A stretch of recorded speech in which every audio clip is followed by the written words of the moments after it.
You're not the type to go out, to keep on searching, lost in the moment right now. But girl, you're hiding, and I have been looking so long. I know you feel it. What are we waiting for? And nothing, no, nothing, no, can take away this feeling. Nothing, no, nothing, no, can take away this feeling.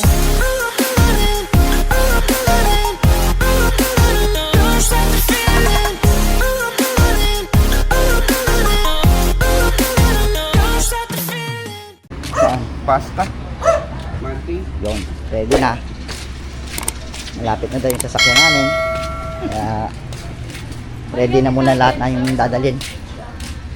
Ito yung mga ulam. Sabi ko alas 8, di ba? Anong oras na? 8:01 na. Late sila ng 1 minute. Hindi na sila sasama. Kakasya ba lahat yan? Hindi kakasya ko lang. Ha? Yun na lang, hindi kakasya. Hindi kakasya, ang lisip yan. Makakalabas. Ay, Sa kabila. tingnan natin, let. Kapag kami nagsasakay. Kasya ba? Ang daming gamit eh. Kakasya, kakasya. Hindi ka kasya. Dito na lang lahat ng gamit, sa kabila. Tapos. Bukas mo nga ito. Halo. Bukas mo nga. Negative. L3 tayo, L3. Dahil hindi nagkasya ang mga dala naming mga gamit sa sasakyan ng kadrawing nating si Papa Onik, kaya naman nagpasya kami na ang L3 na lang natin ang aming gagamitin para magkasya lahat ng aming mga dalahin. So, ayun. Nasaan na Takamanggan? On the way na po kami sa Palawing. Bakit may sukan? Matuloy ka na sukan. Naka-L3 kami today. Dahil yung mga gamit namin sobrang dami. So yun, overnight camping kami ngayon sa Magalawa Island. Kasi meron tayong mga kadrawing na nagsuggest na maganda nga daw doon. White sand daw. Sabi nga nila, Little Boracay daw ba? Yun, Chin?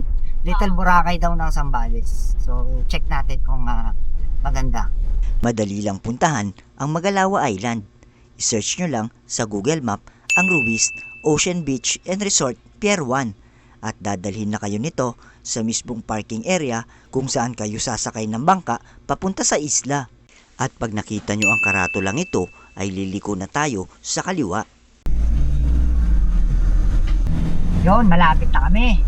7 kilometers na lang at andun na kami sa sa Magalawa. 7 Sa kilometers? pick up point. Yes, pick up point.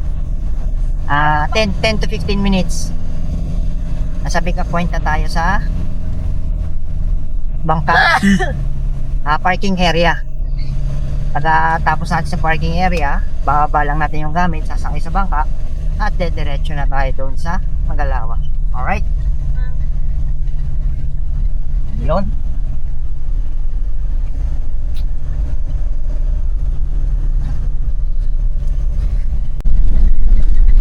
Ayun, mga ano na lang, 600 meters. 600 meters, kanya na yung daan.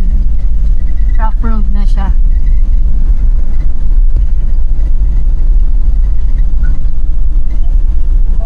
Passable naman kahit sedan. Saan dito, Chin, yung tinawagan? Anong huling number kanina? 87. 58? Oo. 587 ba yun? So, ayun, nandito na kami, kaya lang. Ano mga, ay, Adel? Ano? Sige, tanong mo. Ano? Parking area. Ate, saan po yung parking area dito? Pag pumupunta po na Magalawa, Pag sa Magalawa Island po.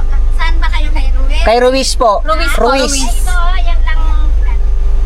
Ayan na, malapit na kayo. Up. Tabi ng tindahan. Opo, thank you po. Salamat po.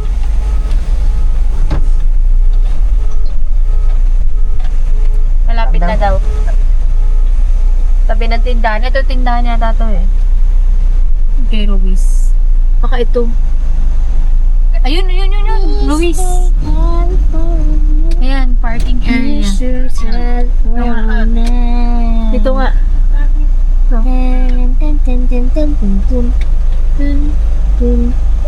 Ah, yun. Doon. Doon tatawid. Ayan, buksan mo. Saan po kayo? Ruiz po. Paatras po. Magbaba lang po kayo at doon sa area to ang ito. Puno na dito. Saan okay po? Saan po magpa-park? Pwede daw. Ay, putsi oh.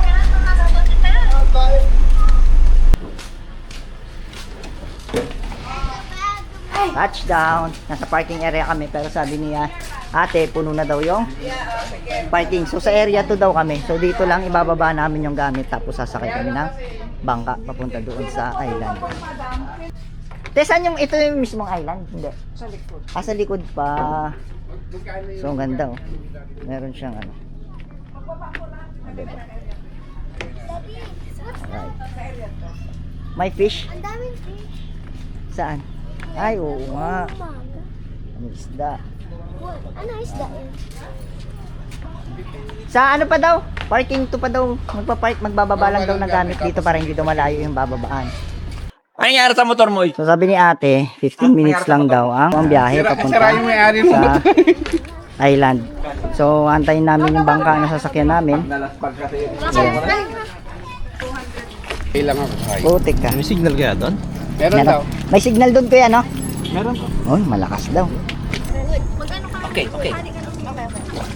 So yun. List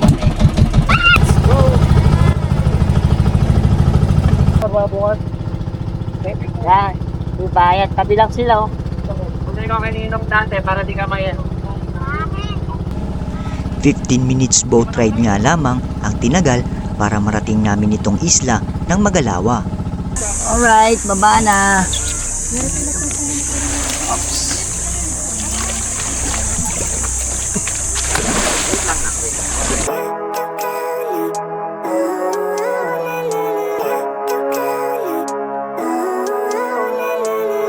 Living life, every day, late at night, not okay.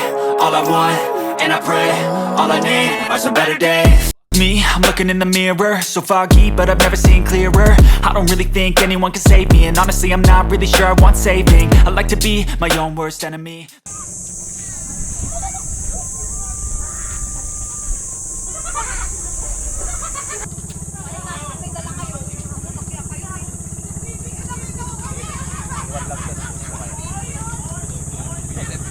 Nana, no. Meron tayo? Plain? You want plain? Yun, tayo na. Dapat natin dito. Ito yung tubig. Yung setup kami. Hanggang dito lang yung tubig yan mamaya. Oh. Dito lang si Samuel at saka si Balong. Ayun yung dagat. Ito lang yung pwesto namin. Pahingi ako ng ano. Alright. Diyan kami mamaya nakapwesto. Alright.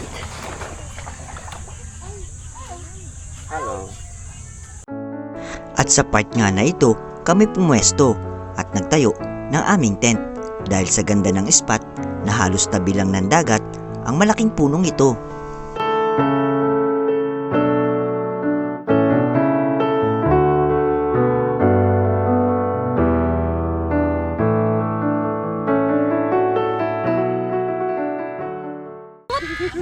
Ang daming starfish dito. May nakakita ng ganyan starfish.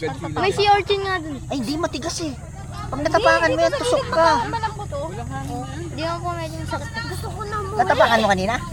Natapakan mo May kanina? kulay. Di ba kanina parang brown din? Tumalong po ako. Alright. Kung nasa dagat ka na, nasa silong ka pa ng puno. Alright. Pakaganda. Presko. Masarap maligo rito. Ikutin natin, punta tayo sa dulo. Check natin kung ano meron sa dulo.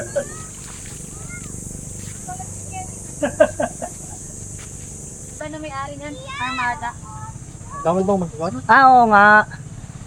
Armada na to.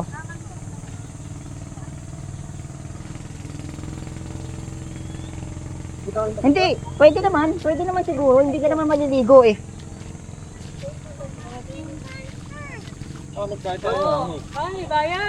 Ah, bawal? Ah, bawal na po maganon po? Ah, magbabayad na po. Oh. Sige po pala. Thank you po. Iba-iba pala may-ari. Armada, Ruiz. Ay, natin. Kanya-kanya sila. Oo, may bayad siguro ang kanilang ano. Wala ka kasi kasama eh. Kung may kasama ka, di na. Bayataan, pawaso. Malinis din yung dagat kaya lang yung ano niya no, yung dahon niya. Yun yung nagpaparumi. Armada tsaka Ruiz. Sa atin na yung Sa atin na yata dulo. kanya yata. Dahil di nga kami pinapasok sa kabilang resort dahil need daw magbayad ng entrance fee, kaya naman dinrone shot na lang namin ito para makita din ang buong isla ng Magalawa.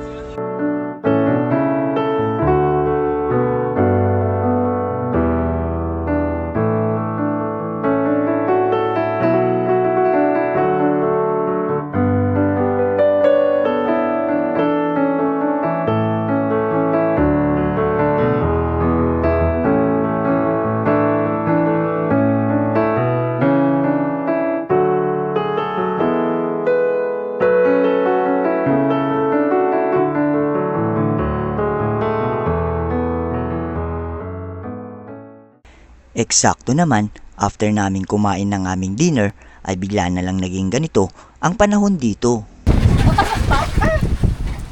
Pwede tayo lumipat? Wak mo. Medyo binabagi na Ano po po? kami. Usap natin. Oy, sige.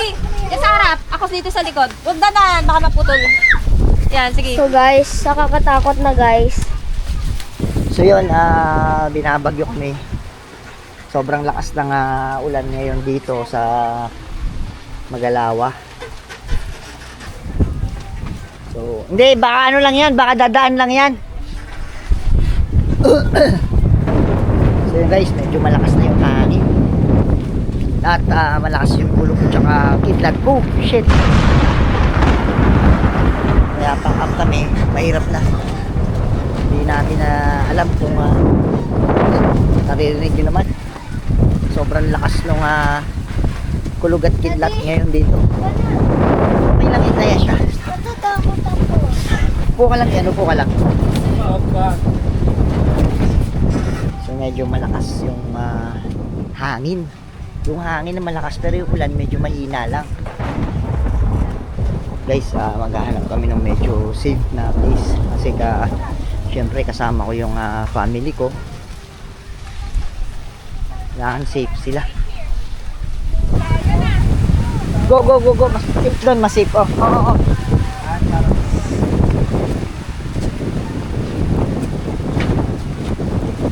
Guys, sobrang lakas na siya. Titingnan ko muna yung mga gamit dito kung safe, kung hindi nababasa. At delikado. Dito lahat ng gamit. Hindi ko pwedeng iwan yung tent dito kasi mababasa lahat ng gamit namin sa loob. Grabe yung lakas ng hangin. Pag iniwan ko yung mababasa kasi tatangayin to yung bubong niya. Ang lakas kasi ng hangin. Okay lang sana kung malakas ang ulan pero yung hangin guys ang lakas. Grabe, binagyo na naman kami dito sa Magalawa Island. Grabe, ang lakas ng bagyo.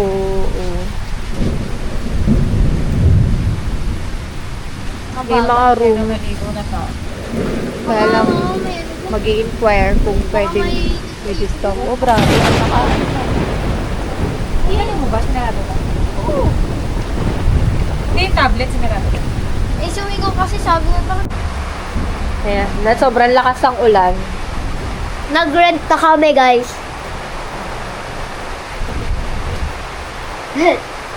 Kaba na din Nag-rest na tayo. Sobrang lakas ng ulan pa rin. Grabe. Kaya nag-rent na kami ng taas na ng tubig sa laman. Tama nun. Nagsihanginan lahat ng mga tent. Ay, gawa ka naman yung tent ko. Grabe yung bagyo.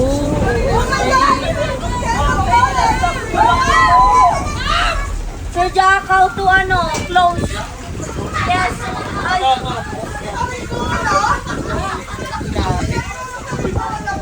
Bagyo is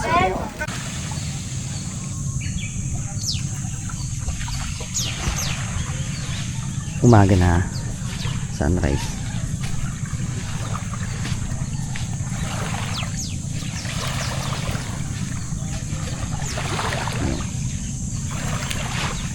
Kung gaano kalakas yung ulan kagabi, siya namang ginaganda ng panahon ngayong umaga.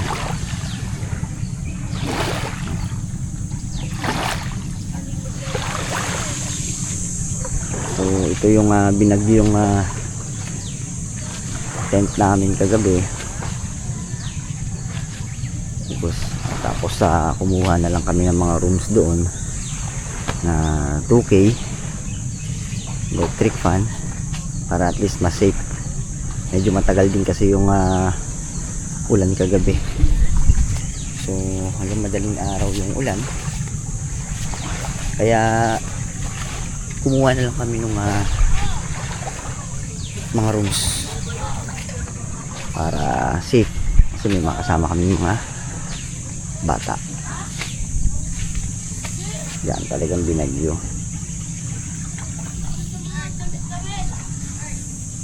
So mag-aayos muna kami, sa akin magluluto ng aming almusal.